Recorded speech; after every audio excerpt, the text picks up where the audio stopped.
Welcome to Graceguts&grit, the podcast about showing up, standing tall, and handling life's plot twists with just the right mix of grace, guts, and grit.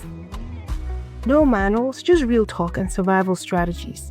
So grab your coffee, your kombucha, whatever fuels you, and let's get into it, because showing up isn't the goal. Showing up boldly, unapologetically, and authentically, that's where the magic is.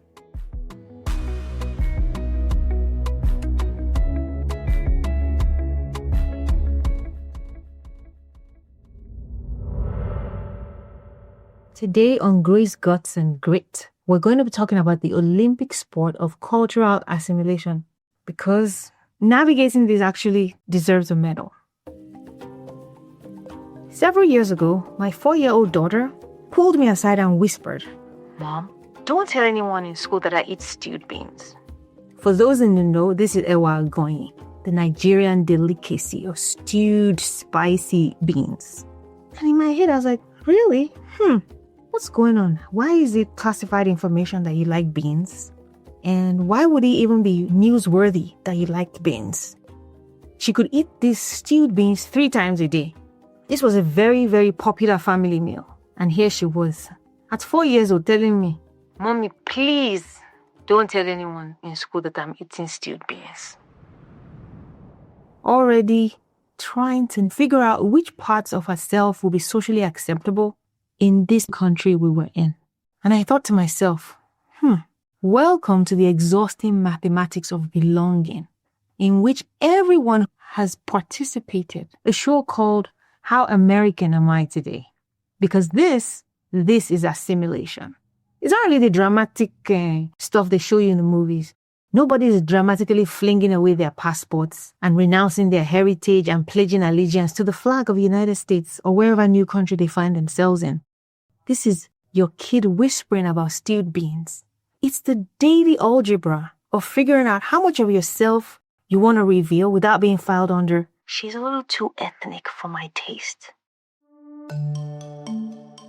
So if you've ever felt like you're running a multilingual, multicultural consulting firm in your own head, whereby you're constantly translating between versions of yourself while trying to cope with the anxiety of juggling it all, grab whatever helps you cope.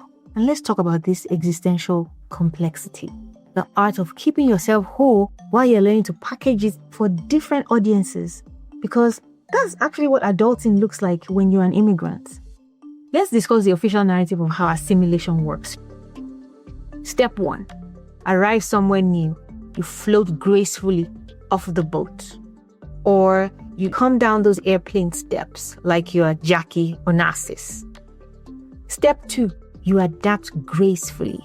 Step 3. Blend in seamlessly. And step 4. Belong effortlessly. Sounds very inspiring, doesn't it? But that's as realistic as Nollywood karate movie. Because real assimilation is like learning to juggle while you're riding a bike, crossing a river. And then you have people on either side screaming at you, "Just be yourself," or "You're so lucky." That's super helpful, isn't it? Because you want to ask them, which self specifically? Is it the one who can bargain the price of meat at Bodija Market effortlessly? Or the one who nods politely when people explain things she already knows? And I figured this out early in my residency. And so, what I figured out was that my natural volume setting was apparently kind of loud and aggressive, and my directness could be interpreted as confrontational. And I learned that my storytelling style, which I have to admit, I try to give as much context up front as possible. I have a meandering way of telling a story, but I think it might have been a little exasperating for the people I was interacting with. Because Americans don't have time for the scenic route to your point. When someone asks you, "How are you today?" you're not supposed to say, "Actually, I had a wonderful weekend, but it was..." No, you're supposed to say "good" and move on. That's what you're supposed to do. You're not supposed to give them this blow-by-blow account of what you actually are feeling and how you're doing. They don't need that. And so I became very fluent in professional English, which is like regular English with the personal, how are you actually feeling, surgically excised from it. And I got really good at it. Really good. I could walk into any room and be exactly what they needed. I was a cultural shapeshifter. It was a lot of emotional labor, but it was also a lot of fun.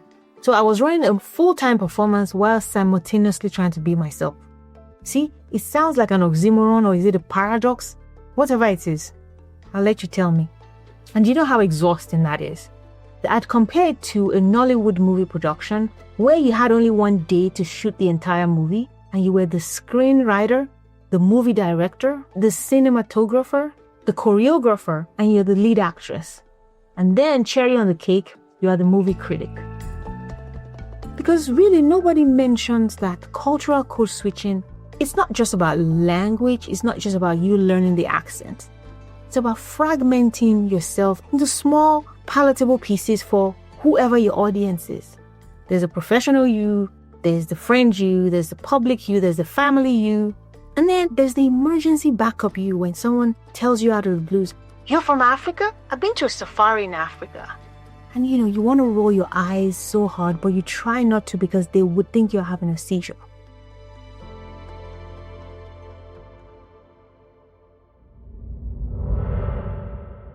So now imagine you're raising children while you're navigating this cultural obstacle course yourself.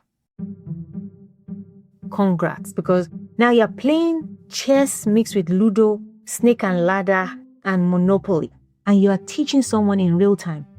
And children, bless them, children are both archaeologists, anthropologists. They see everything, they file everything away, they will dig up anything. She sees me pack different foods for different occasions, trying to calculate what's going to be appreciated, what's going to require a lot of explanation, and what's going to come with judgment. And I know that that's the origin of, "Mom, can you not tell anyone at school that I eat stewed beans?" Because I remember one time we had a potluck. And I had a choice. Should I make stewed beans or should I make jollof rice? For my kids, because they love the stewed beans, they were like, "You want to make stewed beans and take it for this potluck?" And I was like, "No, let's just make jollof rice with smoked sausages. That's more presentable."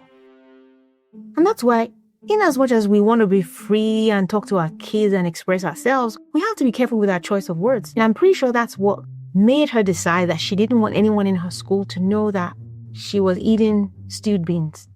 If it's not good enough for my mom to pack for her potluck, then maybe it's not good enough for me to pack to school. It's not good enough for anyone to know I love the stewed beans and it's my favorite food. She's already learning the many sides to your person, that the side you will show depends on who your audience is. When I think about that, I wonder what's she learning from me? And I have two options. Option A, mommy is being fake. She changes her personality like she changes earrings. So authenticity is non-existent. Or option B, mommy is culturally fluent. She knows how to communicate with different people in ways that they would understand, which is basically a superpower. The difference is in how I explain it to her without giving her a complex. So when she confessed to me that, "Oh, don't tell my friends I eat stewed beans," my instinct was to rush into Nigerian mother mode, the one where you talk about 35 years ago when I was a child and comes with about 25 proverbs. No, I didn't. Instead, I went Barbara Walters, the benign Barbara Walters mode, whereby I was like, "Tell me about that. What's your opinion of that?"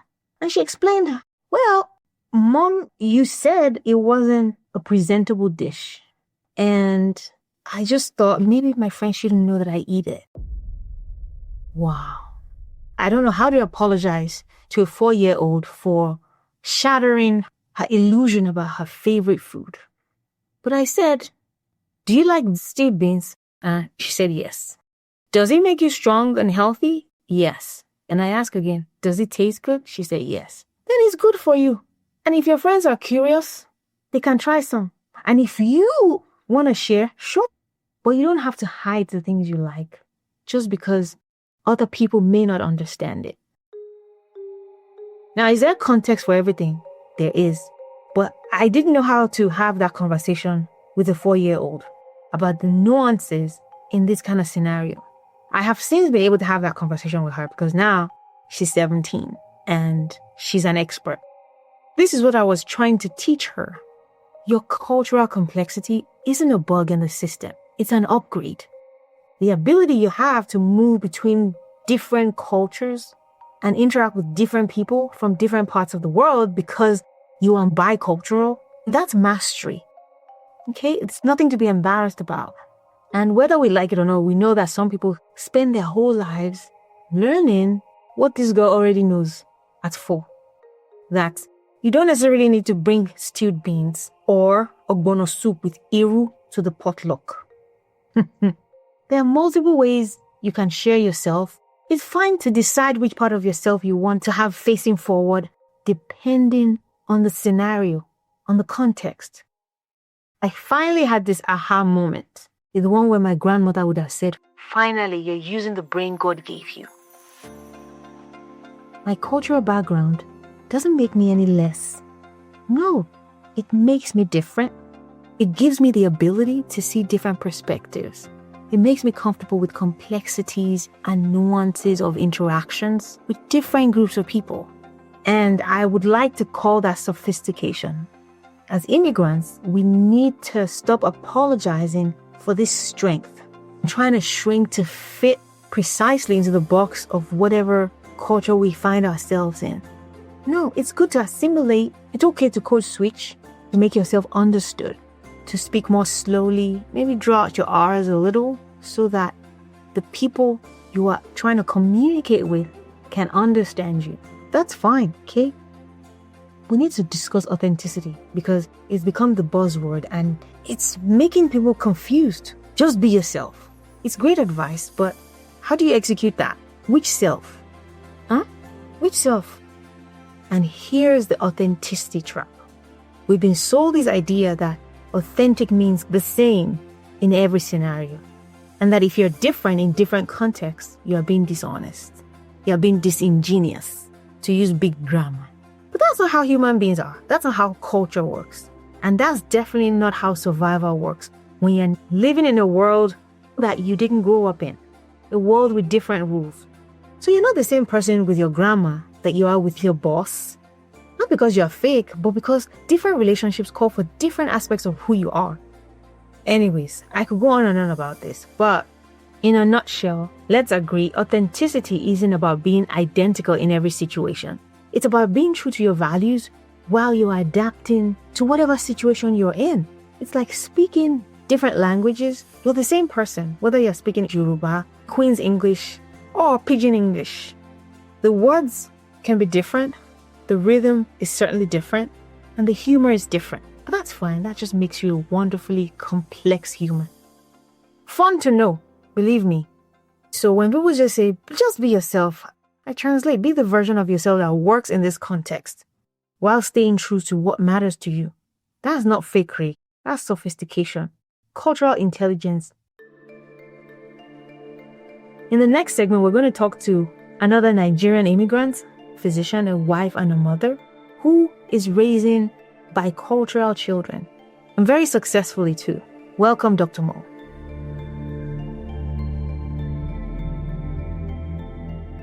Would you like to share your own stewed beans moment? You know, that food, tradition, or cultural practice where your child suddenly became self-conscious about? Oh, yes. So I think that's the first that I can remember is when my daughter was about 7 or 8 and we had our neighbors over. I had made jollof rice and I offered them. And my daughter practically tackled me. I was like, no, you can't get that, you can't. And I'm like, why? It's totally okay. Calm down. It's too spicy. They won't like it. So agitated. And I'm like, it's not the end of the, let them try it. And then, of course, they tried it. They loved it. It became a thing. And, I saw the way the anxiety level came down, for her. So I think that was the first time that I was like, wow. My own stewed beans moment, as you know, has just led me down almost to the path of an existential crisis, but I'm glad to say I'm whole and I'm fine now. Yeah, when that happens, at first you're like, wait, what am I doing wrong? Why is my daughter so self-conscious about her culture? But, later on in life, this same girl will go to school with eba and okra. Don't panic when these things happen when you're young. They just try to find their food and find how they fit into society. Yeah, I think that's an advantage of being bicultural because Right. you just being able to even deal with your Nigerian mother, father at home gives you tools to go out and say, wait, this ain't nothing. You ain't saying, and we're not saying we're not kind to our kids, but we just, not everyone's going to cheer you on and say good job and give you a performance trophy. For everything, no. Just no. Just, it's not a Nigerian thing. It's not. As an immigrant physician, a woman leader, what has surprised you most about your own assimilation in America? What's the tool that you think has served you best? Assimilating into the culture here, there were things that I had to change, things that I had to, quote unquote, I won't say, I think polish is the wrong word, but I had to talk a little slower, moderate my tone. I mean, we are exuberant. We are Nigerians. We talk loud. We laugh loud. And after a few startled glances, you learn to just... You learn to moderate yourself. Moderate your calm down. It's kind of like what a friend of mine that is also Nigerian and I were talking during residency one time. But we were talking like Nigerians. And then we saw this other colleague coming. Exactly. I'm thinking of, is there a problem? We're like, no, we're just talking. And they're like, oh, okay, because it sounded like you guys were upset and fighting. No. That's just how we roll. And why we're having this conversation today is because I recently was interviewed for my residency's alumni newsletter. And one of the questions was, how did you navigate the residency in America? And I had to preface my answer with, I'm not sure if this is going to come across well, but I had to change some parts of myself. I couldn't just plunk myself there in the middle of Pennsylvania in my whole Nigerianness. I had to change the way I spoke, first of all, because everyone seemed to have hearing issues when I just spoke usual Nigerian English. I had to enunciate differently. I had to speak slower and just generally tone down myself. Does that mean I'm not proud of being Nigerian? I am. I'm extremely proud of being Nigerian. But I couldn't just say, you know what? This is my Nigerian capsule. You don't want to swallow it whether you like it or not. No, I have to mix myself with a little bit of orange juice so I could go down easier. And it makes sense because actually, when you think about it, we're talking about another culture here. But the same thing happens. Like when I served in a different state, I served in Port Harcourt. I had to tone down my Yorubaness. Yes. It doesn't mean that you're erasing yourself. It doesn't mean that you're not proud of who you are. It's just you have to be able to communicate and you have to be able to make sure that you come across as genuine and make the audience understand you. Exactly. That's the whole point of communication. Yes. Make people want to listen to you and you can't just say, I am what I am. You got to meet them halfway. We had a slogan in my residency about meeting your health halfway. Yes. And I just had to meet them halfway because that was actually the best I could do because I couldn't make myself 100% go all the way to their side of things, but I could at least put myself out there and try my best to assimilate while maintaining my culture, my identity. Now, did that kind of change some facets of my identity? I think it did, which I remember when I was coming to the United States, when I was moving finally, I made a pit stop with my cousins in the UK. Right. I sounded like a Nigerian, 100%. But I'm born and bred. And when I went back to visit, after my residency, one of the most striking things, the first thing my cousin said was, wow, Kemi, your accent. And I didn't think I was even speaking differently because I was back with my family, trying to communicate naturally. But apparently, I sound a whole lot different.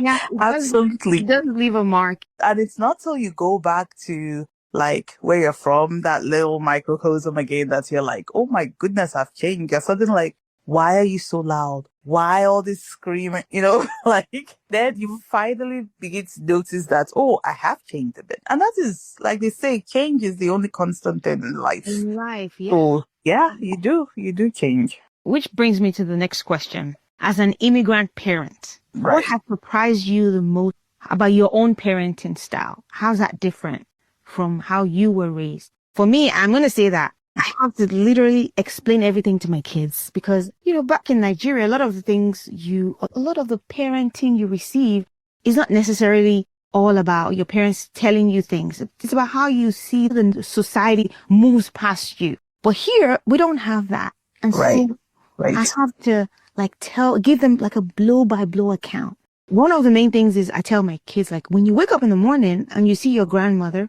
you don't just walk past her. Right. Looking in surprise, like, oh, you're here. You go, good morning, Grandma. How are you? Did you sleep well? That's how we do it. Things like that. Right. Or you don't just wake up and make your own breakfast.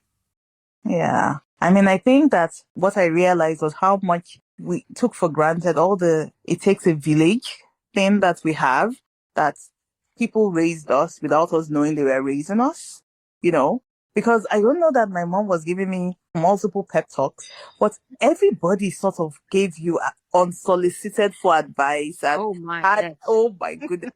Even the bus conductor, everybody was just dishing it out.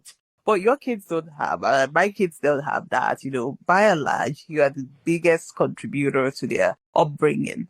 I was raised actually very unusual for the Nigerian sector, very collaborative. My dad used to talk to us a lot and explain stuff and everything. But even then, when I say that, compared to what I do with my kids now, it was like a drop in like a bucket. And there are still some things that I tell my kids that are just definite no's. Like, I might be willing to negotiate about some things, but there's still the hard no's. No sleepover ever. Things like that. Like, I don't have to be on that might be on the Nigerian Constitution. like, never. Don't even ask me because you will annoy me. Because never, Yeah. That's one thing I don't understand about the American culture. Like, you leave the safety and warmth of your parents' abode and go sleep at night. No left. Go and just plonk yourself at someone else's mercy. No way. No way. Like I always say, when you're a kid and under my roof, you are never doing that. If you're an adult and you decide to go sleep over somewhere, fine. You pay for your own therapy. But as a kid, I have to carry all over the place and find somebody to talk. No. So just you. Just no. So there's still some things that I'm like, no. I'm 100% not happening Nigerian mom. So for you, what's been the hardest cultural tradition to pass down in this environment? What do you think has gotten lost in translation? That will have to be language. My kids don't speak Yoruba. And in fact, whenever Lawrence and I start to speak Yoruba, they're like, you're talking about us, Mom. That's the only time we're like, oh, we're saying something mean about them, but we don't want them to hear. It's just one of those things. I tried the whole online thing, tried every now and then, I have this burst of genius. We're going to do this. We speak to you in Yoruba. You have henceforth, we speak only Yoruba with us. And then quiet for like an hour. And then we go back to. Exactly. It's like normal. I mean, language has been one of the things that I wish I had done differently. I remember I told you years ago when one of our friends from med school came to visit with us in Pennsylvania, and she goes, Kemi, why are you not speaking American English to these children? And I was like, first of all, it's impossible. I cannot literally speak American English. And number two, they didn't get this American accent from me. Absolutely not. When we talk at home, the moment we switch to Yoruba, my kids know what we're talking about. My older one, she still kind of understands it a little. She serves as an interpreter for the younger one. When my older one tries to speak it, we just all crack up in internal laughter. We try not to laugh out loud.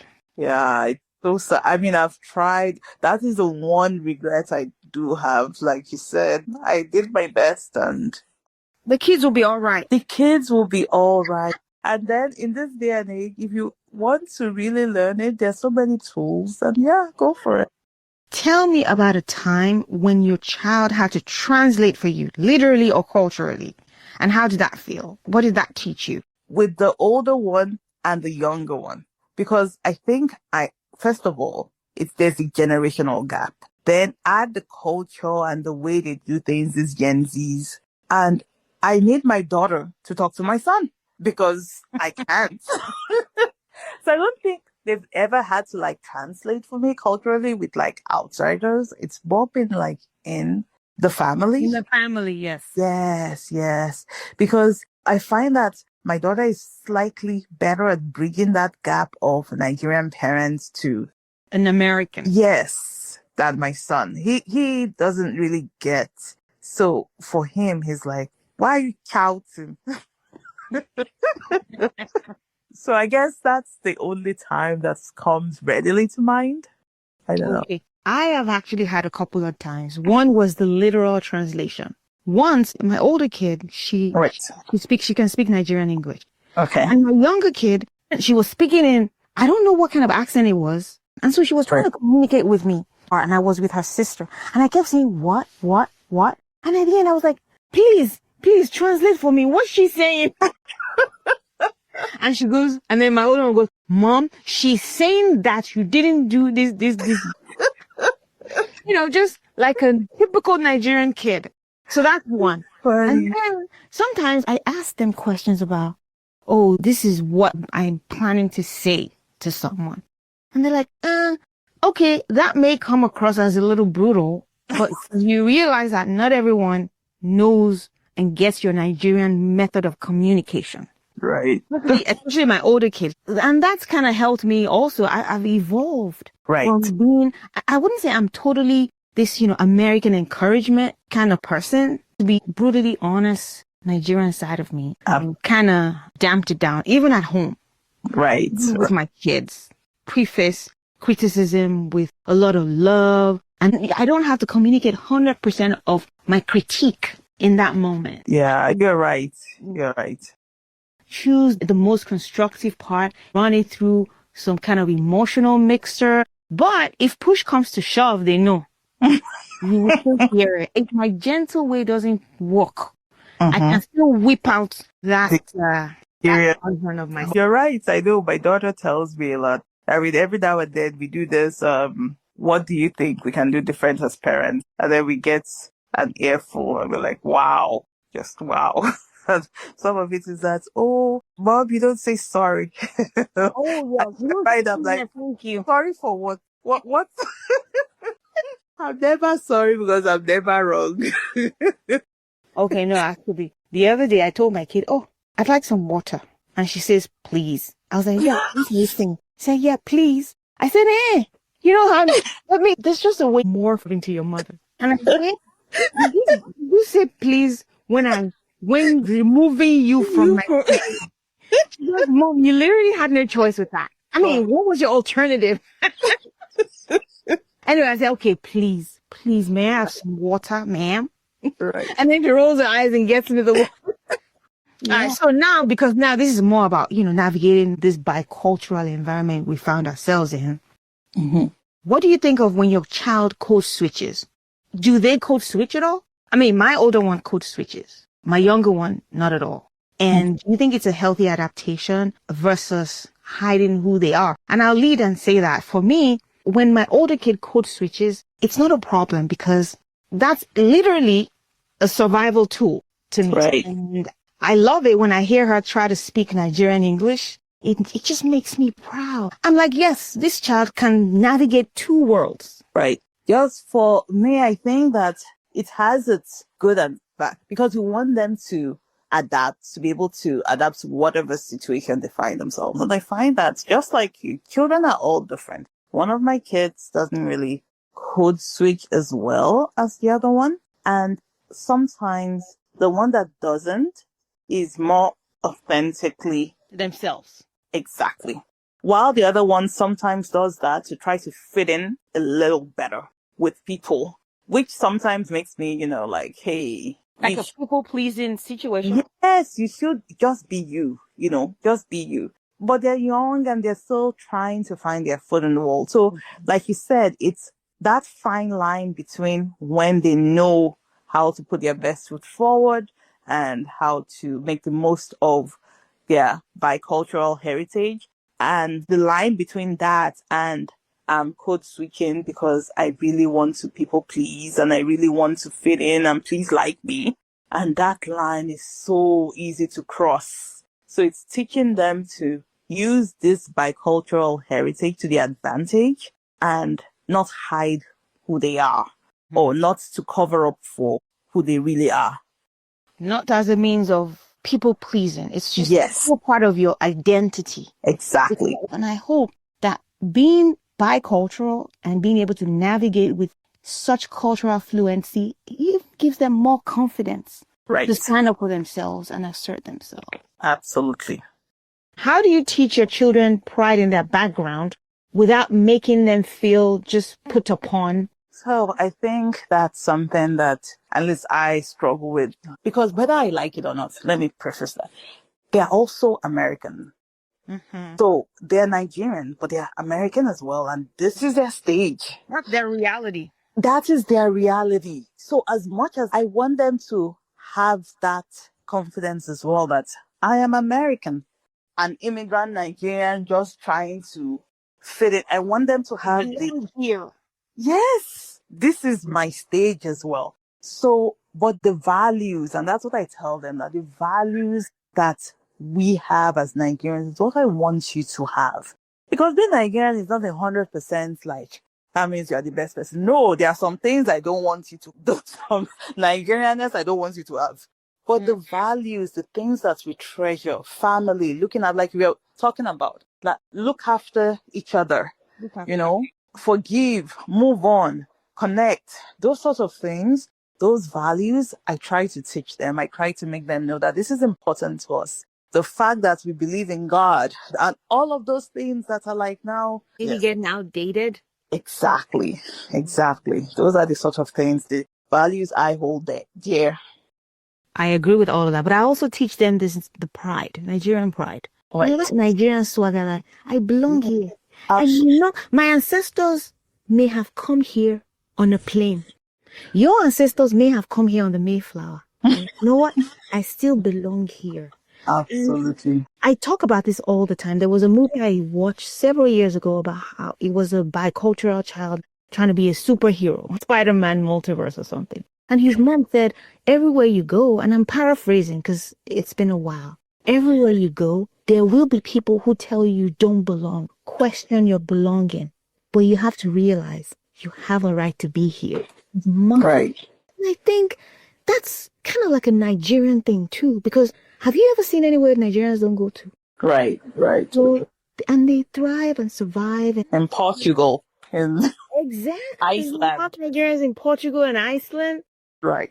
And that's, other than being very proud of our cultural heritage, our cultural values, there's also that Nigerian enterprise thing. You fit in, don't worry. You may not look 100% like everybody else here, but they will realize you belong. So tell me about a time when you were in a situation with a friend who is from another culture, where something came up that made you long for the understanding of someone who shared your culture 100%. I think that we have that on a fairly regular basis, especially at work. In residency, I had like a Nigerian senior 1 year above me that we talked all the time. While living residency and working for about 10, 12 years, we were the only Nigerians there for a while. There was a situation where my colleague is a Nigerian, and then we had a clinical assistant who was also a Nigerian. And after surgery, I came out to tell them what had happened in surgery. And, we all just were talking and laughing. And I was like, oh my God, that C-section was so difficult. And we were just making Nigerian jokes. And they got it. They could laugh and I was like, oh my God, this is so nice. They understood what I meant. The jokes I could make about the surgery, what I would say. And I was like, oh, I missed this. Yeah. And I didn't even realize that I did until that time, I think that was the first time I actually felt that. And I was like, I guess this is what people at home enjoy without even knowing that you do something and you can go and be like, I thought I was going to die inside that place. And people get it. That just means it was hard. It doesn't mean I really thought I was going to die. Yeah. Well, Mo, thank you so much for being a part of this conversation today. Thank you, Kemi, for having me. talk again very soon. All right. Thank you. Bye-bye.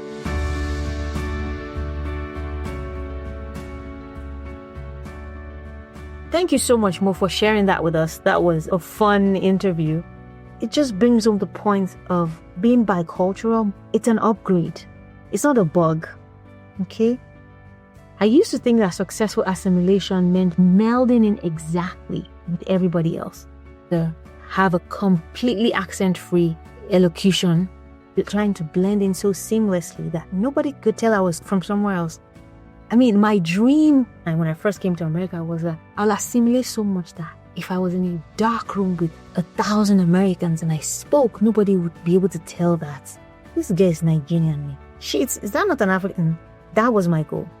But I realized that that's not even physically possible. I know some people have been able to abolish their accents, but it sounds like it's a lot of work. Remember, your children are watching you master this complex dance, and they're learning that there are multiple ways to be, and that adaptation is intelligent. So, you're not just assimilating, you are expanding the definition of what belonging looks like. So the next time someone makes you feel like you have to choose between your old self and your new self, remember, you don't have to choose. You get to integrate with the skill of someone who knows that both and is more powerful than either or. Your cultural complexity isn't a problem to be solved.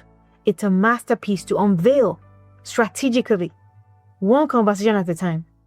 And until next time, keep building those bridges, because the view from the middle is absolutely spectacular. I guarantee you.